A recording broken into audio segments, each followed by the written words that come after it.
cordial saludo a toda la comunidad, a todos los que se van a beneficiar de este espacio. Este espacio para nosotros, los que pertenecemos a la Escuela Normal, es un espacio de información, de reconocimiento, de identidad, donde vamos a hacer un recorrido histórico de nuestra Escuela Normal en compañía de dos compañeros que vamos a hablar en este caso de todo lo que ha sido la Escuela Normal a través de los años. En el caso de hoy estamos con el profesor Juan Manuel Castaño. Él nos estará contando todo el recorrido que ha hecho la Escuela Normal Superior El Jardín de Risaralda de la ciudad de Pereira hasta llegar hoy al 2025. Don Juan Manuel, bienvenido. Este ha sido un espacio que se ha llamado entre comillas escuelas de familia, pero que realmente nos sirve para toda la comunidad, estudiantes, padres de familia, directivos, las personas que van llegando a nuestra sede se van a beneficiar mucho de este espacio. Entonces, bueno, muchas gracias a Mónica, a Diana por la invitación. La información que vamos a compartir aquí sale de información histórica que está en la Escuela Normal, datos obtenidos en diferentes portales, testimonios de maestros, docentes. Es un colectivo de información que hace que nosotros podamos contarle a todos nuestros seguidores en este momento en la Escuela de Padres cuál ha sido ese surgir y ese avance que ha tenido la Escuela Normal y teniendo en cuenta que próximamente está de cumpleaños la Escuela Normal. Entonces muchas gracias por la invitación y espero pues que estén entretenidos todos los que están viendo acerca de todo lo que funciona acerca de la historia de la Escuela Normal. Perfecto. Bueno, la Escuela Normal no solo existe en Colombia, viene desde una trayectoria europea. Sí, así es. Como bien se sabe en el ámbito de la pedagogía y la didáctica, las escuelas normales aparecieron como un experimento, digamos, urgente que hacían algunos estados cuando ustedes vieron que Europa estuvo en conflictos durante los últimos 300 años y allí notamos que la escasez de profesores era evidente porque la mayoría de hombres que hasta el momento eran los tutores de la enseñanza estaban comprometidos en las guerras. Entonces quedaron muchos campos poblados con niños huérfanos y algunas de esas mujeres empezaron a tomar el rol de profesoras. Luego ya las administraciones locales, después de lo que fue el horror de la guerra, empezó a institucionalizar este tipo de servicios educativos a un corto tiempo, pero con una preparación idónea en didáctica y pedagogía, y así fue que se crearon las primeras escuelas normales. Francia, Italia, Alemania, que eran países que vivieron la guerra, el horror de la guerra, y luego España e Italia tuvieron la oportunidad de formar escuelas normales. A Colombia también llegó esa misma, digamos, carrera profesional, modelo profesional, y ha tenido un éxito, una vigencia muy importante, que a la cuenta del día de hoy 138 normales sobreviven en Colombia, habían un poco más, y la idea es que formen los maestros del futuro. Esa es como la visión global de lo que es la escuela de familia. Sí, cada vez más los normalistas son más apreciados, más valorados. En los recientes decretos del Ministerio de Educación se les ha dado también nuevos perfiles laborales. Más adelante hablaremos de esos nuevos perfiles que nos está otorgando el Ministerio de Educación. Diana se refiere al decreto 276 de 2020 que habla sobre las finalidades de la escuela normal. Bueno, entonces vamos a mirar cómo fue que se creó la escuela normal, la nuestra. Sí. La que no se llamaba el Jardín de Risaralda, y luego les explico cómo se llamaba la escuela normal. Entonces, en este monitor tenemos unas imágenes que Henry, nuestro estudiante de 11, nos está paneando en este momento, y esas imágenes nos dan cuenta de unos momentos históricos muy claves en el departamento en ese momento. Vemos fotografías del año 1968. En la parte superior izquierda, en blanco y negro, tenemos una foto global de la antigua y actual escuela Carlota Sánchez, primer hogar de la Escuela Normal de Pereira.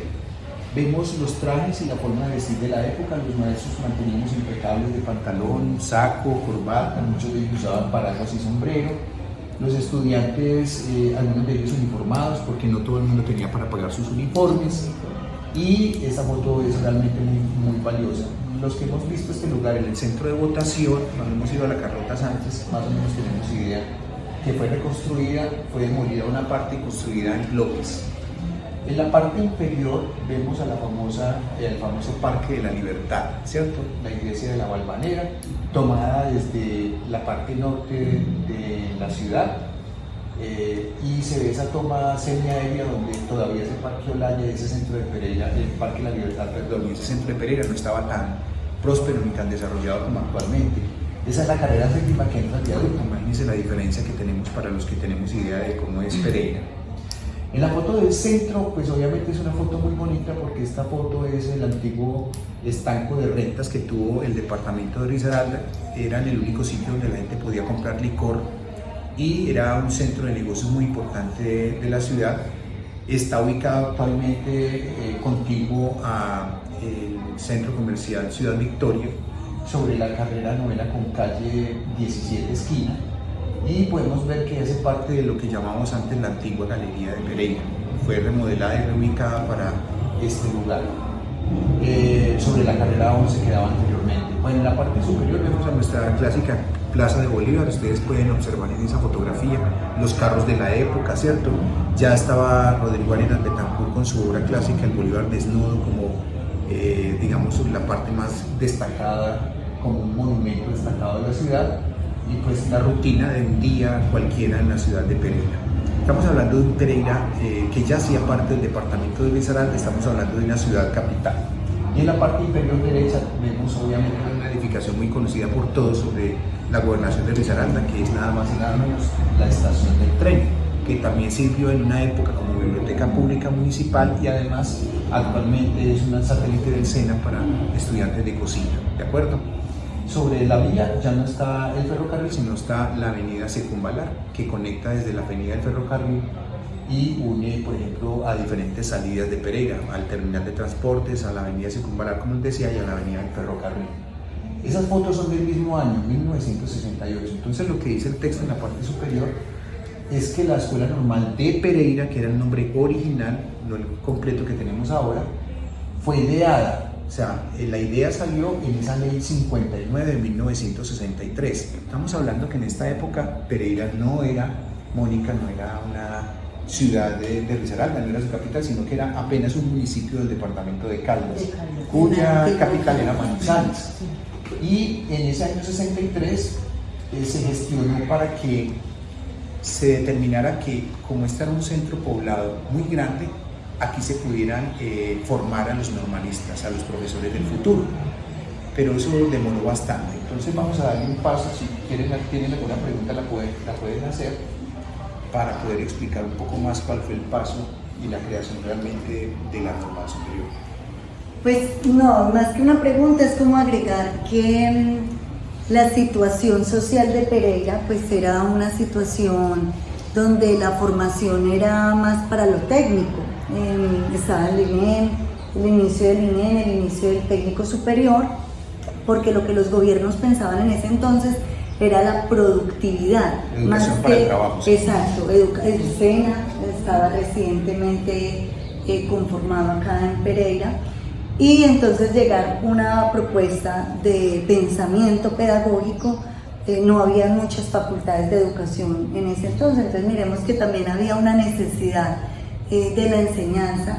Yo recuerdo que a los profesores los nombraban con solo bachillerato, o sea, bachiller académico o pedagógico, con eso ya era suficiente. Ay, si tienes 10º y 11 te puedo nombrar como docente de primaria. Entonces miremos que también son como las realidades históricas del momento. Sí. De hecho, por eso la necesidad de pronto de empezar a comentar esto acá, porque ya no era solamente la productividad, sino también buscar esa otra opción de que esa persona fuera profesional, Sí. o sea, que el maestro ya fuera más profesional. Sí, en los censos demográficos de los 60 se notó el gran crecimiento de Pereira, que tanto que levantaron las cejas en Caldas, en Manizales, la capital, que no es que pusiera en peligro una tradición caldense, pero sí veían el potencial que tenía la ciudad. Ya en la imagen que estamos observando en el monitor vemos unas resoluciones en las cuales se determinan los planes de estudio y la forma como la escuela normal se regularizó desde el punto de vista de la calidad académica, porque eso es lo que ahorita es el punto de inflexión. El valor agregado que tiene una institución educativa es sus registros calificados de calidad. Vemos desde el primer registro, 1977, hasta el actual. Hay uno que yo quiero resaltar mucho, es que desde el año 2002, como aparece ahí, se acreditó de alta calidad y desarrolló el programa de formación de maestros de aquí de Pereira, ¿cierto? 2002. Fue el primer registro calificado donde dijo, sí, los maestros en formación están regulados bajo un currículo, un PI, y las personas que egresan de aquí tienen la posibilidad de participar en el concurso 1278, que es el actual, digamos, el actual decreto, gracias por la aclaración, por el cual se rige la educación actual. Entonces, esos movimientos y esas aprobaciones de carácter nacional, local y regional hacen que la escuela normal, vista desde afuera, sea un centro que inspire credibilidad, seriedad, que sea un lugar donde la persona que ingrese para estudiar el programa de formación sienta que está recibiendo lo que es educación superior. Recuerden que en el decreto 1278 el normalista superior arranca en el escalafón número 1 como educación superior. ¿Preguntas sobre este instante? Juan Manuel, sí. Pues yo participé, ¿cierto?, de una de las acreditaciones, de la de 2010, 2015 también. Sí. He participado pues de ahí de 2010 para acá. Pero sí me gustaría que de pronto como que comentaras algo de qué consiste un poco para que conozcan qué es lo que nos piden, qué hacemos, cuáles son las exigencias que tienen frente a eso para que conozcan por qué estamos acreditados. Actualmente la educación se rige por decretos de acreditación de calidad cada 7 años. Así funciona la Universidad de Tolima, la licenciatura de la Tecnológica, en cualquier centro de educación superior. Tiene unos requisitos, ¿cierto? Es que tenga un PI actualizado, ¿de acuerdo? Sí. Es que haya planes de mejoramiento en las gestiones, que son las 4 gestiones que se evalúan cada año en el comité. Y es que los pares académicos del ministerio, cuando visiten la escuela normal, verifiquen en la lista de necesidades que tiene para funcionar legalmente una institución educativa a nivel superior, todas las garantías para poder reacreditar la escuela normal, ¿cierto? Entonces, ese es el trabajo que estamos haciendo este equipo y muchas personas estamos vinculados ya hace 2 años para que esto se dé. Queríamos exaltar ese trabajo de cada uno de nuestros colegas, de la nueva rectora, también de don Jaime, que también nos dejó con su administración adelantado el tema. Y a propósito, el 10 de enero del 2026, o sea, ya dentro de poquito, en 11 meses, se acaba la actual reacreditación, que es la 1077, que fue el 2019, y estamos preparados para que eso fluya y funcione bien. Entonces, esa es más o menos la explicación. Y eso exige que cada equipo de trabajo se comprometa para que cuando los pares académicos vengan, toda la comunidad sepa cómo fluye y cómo funciona. Parte de esa acreditación tiene que ver con estas capacitaciones de, por lo menos, cómo surgió la escuela normal, ¿cierto? Que permee todo, porque tiene que permear toda la comunidad. Y que sean procesos articulados, ¿sí? Que, por ejemplo, el manual de convivencia, con el PI, con el programa de inclusión, todo esté articulado en función de darle esa cualificación a ese estudiante del programa para que también salga empoderado a ejercer como profesional de la educación a la institución educativa donde vayan a laborar. Bueno, es así como para resolverles las inquietudes que tienen, vamos a hablar precisamente de a quién se le surgió la idea de esa ley que hablamos ahorita, ¿cierto? De 1963, en la cual se pensaba una escuela normal. Tenemos un senador muy conocido en Colombia, el senador ya fallecido Camilo Mejía Duque. Hay un barrio en Pereira que tiene su nombre y es de los pocos senadores que fue senador por 2 departamentos diferentes. Primero por Caldas, representando esta zona, y después por Risaralda, siendo el departamento de Risaralda. Camilo Mejía Duque es hijo de familias de maestros. Y él vio como sus tíos y su familia viajaban a las ciudades capitales para estudiar el maestro en formación. Y veía que en las escuelas públicas de esta zona venían en maestros de otras partes, muy pocos eran de acá. Fue a él y a las familias que se le ocurrió la idea de, con documentos, soportar la necesidad de que Pereira, un centro poblado de muy buena cantidad de habitantes según el censo, quería tener una escuela normal. Pero mire que toda esa vuelta de la idea de la ley duró 5 años para que alguien se sentara a escribir la escuela normal. Pasaron 5 años y pasó justo lo que era Pereira Caldas a Pereira Risaralda capital. Ya fue entonces en enero del 1968, precisando acá. Esa foto fue difícil de ubicar, pero la logramos encontrar porque esa foto tiene personas muy importantes de esta escuela normal. Qué pena que le dé la espalda a la cámara. Vemos sentado en la parte inferior izquierda al doctor Abelardo Valencia, doctor porque tenía conocimientos en Derecho y Administración, que se sentó a hacer unos documentos para decir una escuela normal superior necesita por lo menos los siguientes elementos, guiado por ejemplo con ejemplos que tenían las escuelas de Valle del Cauca, de Caldas y otras más. Pero solamente fue el 1 de abril de 1968 que el primer rector, que tiene nombre también de barrio y tiene nombre también de colegio en Pereira, el señor Pedro J. Marín, a él es el que le demos la escuela normal, porque él fue el que captó el material humano, las matrículas, las ubicaciones en la Carlota Sánchez y una cantidad de elementos que se necesitaba para iniciar el proceso de educación, ¿cierto? Entonces, por eso decimos que el 1 de abril es realmente y oficialmente la fecha del cumpleaños de la escuela normal. Aquí la han hecho el 6 de mayo, el 8 de abril, el 11 de febrero, son fechas todas equivocadas. Ahí han habido fechas donde han, digamos, actualizado los permisos de funcionamiento de la escuela normal, pero no tiene nada que ver con la fundación. Entonces tenemos en la parte inferior al doctor Abelardo Cano, ¿cierto? Y detrás de él, sentado, está el primer rector, el Pedro J. Marín, ¿cierto? Esa es una foto posterior a la época, no es de ese día, sino posterior al año 72, que me encontré en Google, pero en el estudio de Google me dieron los datos donde estaban, quiénes estaban en esa foto, ¿cierto? Entonces queremos precisar el dato histórico para que lo tengan muy en cuenta. Estamos cumpliendo el próximo 1 de abril, exactamente 57 años. Las dos últimas son muy conocidas, que están como en el imaginario de los pereiranos. Que hablemos de la esquina de la Tercera con 16, estuvo antes de llegar acá. Actualmente, hace poquito pasé, es el gimnasio Risaralda, está ubicado allí. Su último rector fue don Fabio, que también fue rector de la normal, y también fue rector de la escuela normal y del INE Felipe Pérez. Y él, junto con don Jaime, estuvieron hablando de la posibilidad de pasar al barrio El Jardín la escuela normal. Esa historia es muy bonita porque la escuela normal, el barrio El Jardín, que tenía 2 etapas, se fue quedando sin estudiantes porque los padres de los que vivían en el barrio El Jardín mejoraron económicamente sus bienes y decidieron meter sus hijas e hijos a colegios privados.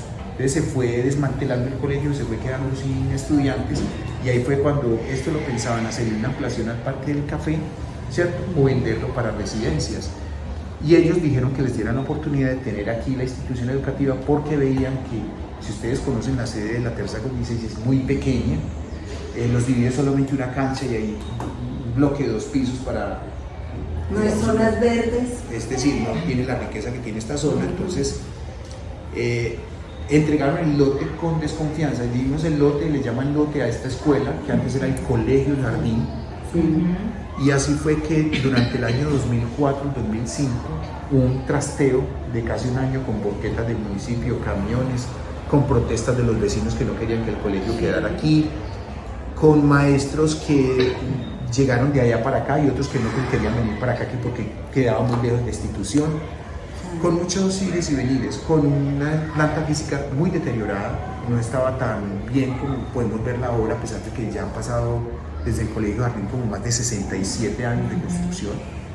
Entonces era importante contarles, la Carlota Sánchez fue también de la escuela normal. Fue así que estamos, por ejemplo, teniendo en cuenta en esta historia que la mayoría de instituciones educativas quedaban en la zona céntrica. Es decir, el INE y el técnico quedaban lejos de la ciudad. Es decir, que barrios como el Jardín y los bloques, para la gente que tenía la percepción de centro, quedaban lejos de la ciudad. Esa era la idea. Entonces, traer un colegio a esta zona, todavía mucho más. La época de los años 2000 sí trajo los colegios campestres, el liceo inglés, el francés y otros, pero hasta los años 70 vivir lejos del centro era estar lejos de la sociedad, de la economía, del valor como tal. Entonces venir aquí era una apuesta y la apuesta ha funcionado muy bien porque aquí lleva exactamente 20 años, va a cumplir 21 años y la normal aquí ha sostenido su población y semestre por semestre ha tenido su grupo de maestros normalistas graduados y se ha sostenido y ha sostenido el campo académico y rotación de docentes en el departamento de Risaralda. Tanto así que en cuarto semestre los estudiantes hacen con la Secretaría de Educación prácticas. Antes eran con pequeños sabios, ahora es con un programa que las profesoras Marta y Dora han impulsado que se llama Inspírate, en el cual se permite que el maestro titular de cuarto semestre vaya a una institución educativa de Pereira y haga su práctica directa, ¿cierto? Entonces esa es una ventaja que tienen. Y ahorita me estaba haciendo los muchachos de 11 una pregunta muy importante. Estamos en este momento en la sala VIP de la Escuela Normal de Pereira. ¿Por qué no estudiar una licenciatura y dejar de ver el programa de formación? Las respuestas son simples. La primera es el tiempo. Usted para ser normalista superior, siendo estudiante de la normal, tiene 2 años. Y ya tienes el título y es carrera profesional y participas en el concurso docente. En cambio, para la licenciatura tienes que esperar 5 años a aprobar y presentar el concurso. Entonces, si estás pensando en la parte costo-beneficio, en la parte futuro, en la parte laboral, es más viable que tengas el título de normalista superior, ¿cierto? Tenemos las sedes de práctica directa con el Estado y con la Secretaría de Educación que nos llevaría a ellos a fortalecer ese lado. Por ese tema creo que estamos claros todos, ¿cierto? Y está la alianza, o sea, el normalista superior obtiene el título y puede perfectamente pasar a un cuarto o quinto semestre en la Universidad de Tolima. Sí, estamos hablando de las homologaciones. Exacto, que están sí, es decir, no se tiene que quedar como normalista, puede hacer un ciclo ya en una licenciatura. El año anterior, pues la homologación el convenio que obtuvimos nosotros fue con la Universidad Nacional Abierta de Distancia, donde los chicos llegan a estudiar su licenciatura virtual con acreditaciones del programa de formación, pero promulgó más que virtual. Ellos ya vieron muchas prácticas acá. Si el maestro ha decidido trabajar de día, puede estudiar virtual y continuar sus procesos de educación superior a través de la licenciatura y estaría también teniendo una modalidad diferente. También aquí muchos estudiantes nuestros vienen en la Universidad de Tolima que laboran en este mismo centro los sábados como convenios particularmente directos que están actualmente vigentes. Hay otros que ya desaparecieron, pero fijos están UNAD y la del Tolima, ¿cierto? Bueno, vamos a hablar de estos símbolos. Ustedes me van a ayudar a describir estos símbolos. Realmente cuando se haga esa entrega de símbolos son 9, pero yo quiero justificar particularmente estos que tenemos en pantalla, porque le dan la claridad a la persona que ve la escuela normal de lejos, tanto padres, acudientes, familias, como los que quieren ingresar, como digamos símbolos que identifican lo que es una escuela normal. El primero, pues la nuestra, está relacionada con su bandera. La bandera fue propuesta porque tiene en esos 3 colores una simbología más que material, un poco más emotiva y conectada con las emociones y los valores, ¿cierto? El amarillo es grandeza, es sabiduría, el blanco es pureza, es idoneidad y el verde es franqueza, sinceridad, ¿cierto? La gente lo asimila con la naturaleza, ¿cierto? Con la paz, pero no es por ese lado, también les quería contar. El escudo pues siempre ha existido, pero sin el borde azul. Esa fue la integración que le hicieron en el 2011, de cerrarlo sobre el azul para matizar los colores. Tenemos 3 símbolos, que es la sabiduría del libro, la llama fuerte encendida, que es la pasión, la vocación por la enseñanza, y la flor de lis, que es la unidad, ¿cierto? Es una flor muy representativa, por ejemplo, del movimiento Scout en el mundo. Y le colocaron el nombre completo. Entonces fue así que en 2005 la Escuela Normal de Pereira tuvo un nombre más extenso, El Jardín por la zona y por el nombre del colegio de Risaralda, porque quedó única, ¿cierto? Atrapando los 13 municipios y la capital. Única porque había anexa en Santa Rosa, única porque había anexa en otros lugares. Mi hermanita empezó la escuela anexa para ser maestra y terminó en la Lorencita Villegas de Santos en Santa Rosa como bachiller comercial. O sea que su vida como maestra fue truncada por ese lado. Ella desarrolló su vida profesional como economista, pero siempre quiso ser maestra. Y así tenemos algunos casos, no solamente en Risaralda, sino en muchas partes. Al ser la única escuela normal de Risaralda, tenemos la posibilidad de convenios con el departamento de Risaralda y ser, digamos, auspiciados por la Secretaría de Pereira. Juan, yo sí quisiera como que de pronto me voy a regresar un poquito frente a esa historia que tiene la escuela normal al haber pasado a esta sede. Me parece importante como que todos los que nos están viendo como que reconozcan que esto es un derecho pues ganado y que esta sede es una sede muy linda que no tienen todos los colegios y que fue muy luchar, porque nuestro actual secretario de Educación nos cuenta que aquí se tuvieron que, o sea, la comunidad trincheró realmente a los maestros dentro de la institución, no los dejaba salir porque la comunidad de aquí del barrio no quería, cierto, que la normal llegara a esta institución, que llegara acá, llegara en ese entonces, pues, ¿cómo se llamaba? El jardín, ¿cierto? Y pues nos pareció ese día que él nos contó la historia, pues, como de una lucha que uno no se espera y más en esa época de tener que como que luchar contra la comunidad para podernos quedar, ¿cierto? Y que sobre todo es como pues el mensaje de que esto hay que cuidarlo, que esta zona verde no la tienen todas las instituciones, todos los padres que llegan acá a esta sede y también a la sede primaria dicen es maravilloso encontrar árboles, tener un solo piso, ¿cierto? Tener la extensión que tiene la escuela normal, las canchas, todos los espacios que tenemos y que, vuelvo y repito, ha sido pues como una lucha.